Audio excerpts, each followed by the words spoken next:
আনোয়ার টিভির কাছে নাকি একজন মেসেজ করেছে, হ্যালো আনোয়ার টিভি, আচ্ছা মিরাজ আফ্রিদি টয়লেট করার পর তার পুটকি কে ধুয়ে দেয়। এই ডালি আবার আনোয়ার টিভি হেডলাইন দিছে, মিরাজ আফ্রিদির পুটকি কে ধুয়ে দেয় জানতে চাও এক তরুণীর মুখে। প্রথমত আগে দরজাটা খুলি খুলি ফেলে, ঠিক আছে? আবার করে নিতে হয়ে গেলি, এরপর আরামসে কিনে আসিয়ে দে বসে পটি করে, ঠিক আছে? ये सब क्या देखना पड़ रहा है? अच्छा है मैं अंधा हूँ। গাইস তোমরা একবার চিন্তা করো আমরা কোন দেশে সহবাস করি, ও না মানে বসবাস করি।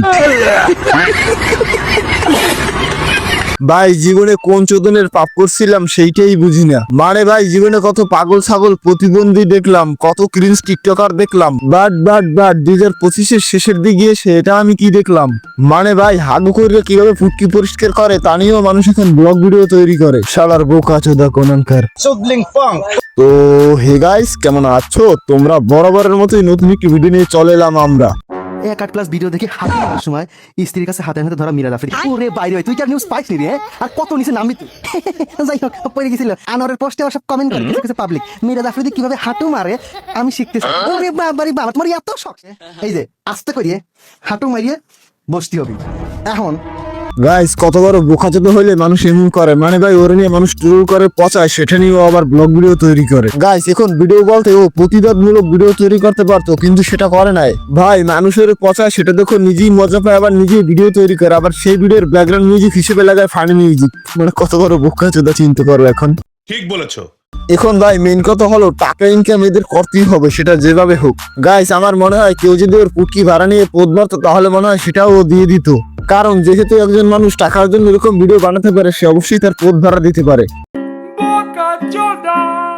গাইস বিশ্বাস করো আমি যখন 1 বছর আগে ওরে দেখতাম তখন আমার খুব ওর জন্য মায়া লাগতো, কারণ ওর জন্ম থেকেই দুটো হাত নেই। তারপর দেখলাম যে ও অনলাইনে ভিডিও তৈরি করে, তখন আমি ভাবলাম এটা করতেছে করুক, এটা দিয়ে চলতেছে চলুক, কিন্তু এই হালার পুঁতে হাত না থাকার সুযোগে এই ধরনের ভুলভাল ভিডিও তৈরি করতেছে। গাইস তোমরা হয়তো মনে করলে জানতে পারবা যে গত বছর বড় একটা বন্যা হয়েছিল, সেখানে দেখলাম ও মানুষকে সাহায্য করতে গেছে। ভাই আমি মানি যে দান করা ভালো কথা, কিন্তু তার থেকে আরো ভালো গোপনে দান করা। কিন্তু ভাই এই শালায় বন্যা নিয়ে মনে হয় 100 ভিডিও বানাইছে ভাই। মানে তোমরা চিন্তা করছো এই শালায় বন্যাটাকেও ব্যবসা হিসেবে নিল। মানে ভাই ও যে টাকা সাহায্য করছে তার থেকে বেশি ইনকাম করছে অনলাইন থেকে। ছোট্ট একটা রিকোয়েস্ট করে তুই খালি কষ্ট করে 5 মিনিটের লেগে আয়া পর ভাই। 5টা মিনিটের লেগে তুই খালি একটু আয়া পর, তোরে মাইরা আমি ঘুমামু ভাই, আমার ঘুম হয় না।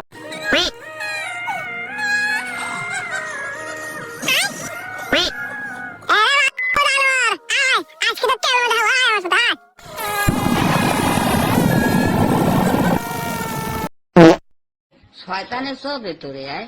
এটা আবার কেমন চোদনের ভিডিও? এ বোকাচোদা তোর মনে নেই কিছুদিন আগে তোর মতো এরকম আগুন নিয়ে ভিডিও বানাতে গিয়ে এক চোদনার পুটি ফুরে যায়? যাই হোক গাইস ওরা রোস্ট কর আরো অনেক কারণ ছিল আমার কাছে, কিন্তু আজকে আর করলাম না ভাই। সত্যি বলতে ওরা রোস্ট করতে গিয়ে আমার নিজেরই সব ভাঙ্গে যাইতেছে। তো গাইস আজকের মতো এতটুকুই, ভিডিও ভালো লাগলে সাবস্ক্রাইব করে দিও, বাই বাই।